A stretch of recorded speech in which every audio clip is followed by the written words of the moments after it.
Michael Rooker. Hey, Michael, how are you?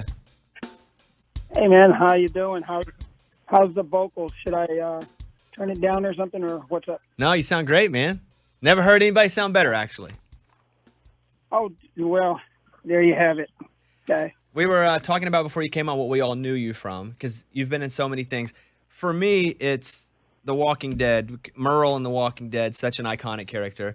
Amy, for you, it's... Oh, for sure, Walking Dead. Yeah. Lunchbox? Days of Thunder. Eddie, you too? Oh, Rowdy Burns, Days of Thunder, man. Hey, who is Days it? of Thunder. There you go. Whenever you're out and about, are you recognized by different types of people because of the different roles that you've had? I hardly get recognized. What? No, I'm teasing. I'm teasing. People recognize me a lot from either Guardians of the Galaxy, The Walking Dead is a lot. I get recognized from Walking Dead a lot, and Days of Thunder still. Depends on where I'm at for Days of Thunder. I did a bunch of Days of Thunder commercials last year, and so people recognize me from that, from NASCAR and Days of Thunder. Yeah. So you're on talking about the new movie that's out today called Love and Monsters. So you can get it today. It's on video on demand, digital purchase. So now that movies, because of Corona, are being put out digitally, how'd you feel about that? Would you have rather held on to the movie and have it come out when theaters are open again in 6 months or so full, or just put it out now so people can get it immediately? Well, you know what? That's not my choice and decision. So I get hired, I go and I do the job, and then I leave. I have no choice in the matter. I think the digital stuff. I mean, they really need a lot of stuff. So our movie will lend itself very well to that type of thing. An about Love and Monsters. What is it about? Well, it's based after an apocalyptic event, so to speak. I mean, we have a giant asteroid coming to Earth. We blow it up, but in doing so, there's repercussions. There's some sort of fallout, causes all of the invertebrates and like cold-blooded creatures to morph into giant monsters, and all the humans who are left on Earth retreat underground. So we retreat into these little bunkers and we stay underground. Some people choose to stay above ground. I was one of those folks. Me and my little partner, Ariana,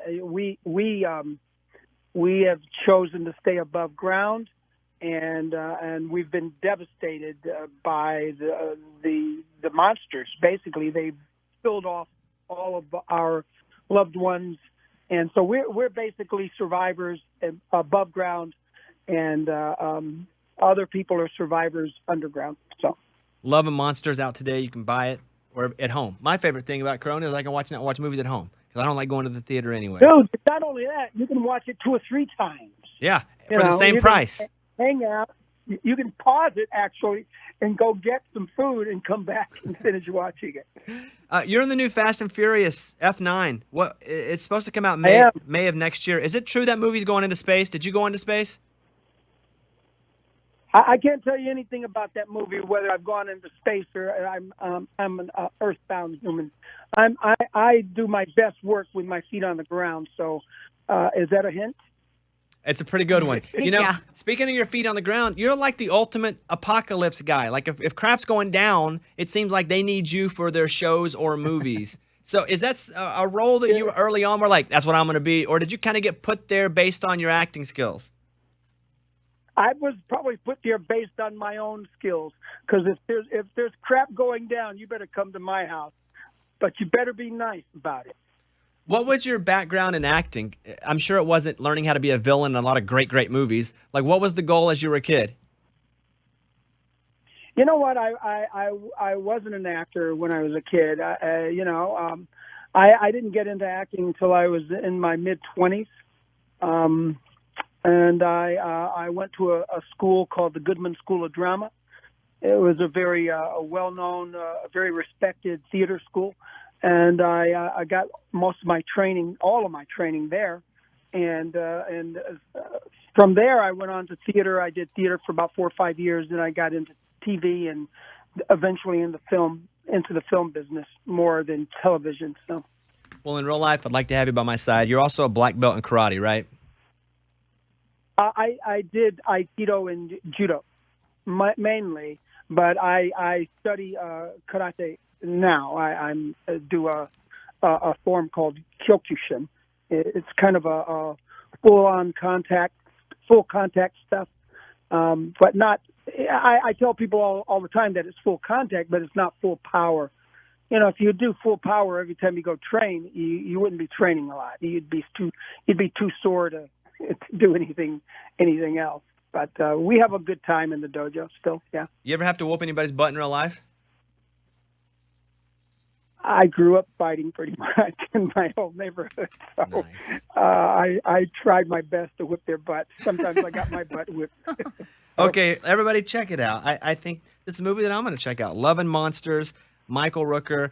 It's really been great talking to you. Such a fan of your work, and I hope that this weekend release is massive for you. So thanks for the time. I do too, guys. What a great! I've listened to your show now a couple times in preparation for the interview, and I love it. Thank you very much for all the great music, and I'm a big country music fan, so I'm down for it. All right, Thank you. good to talk to you. Good luck. Bye bye, guys. Bye-bye. It's a Bobby Bones show.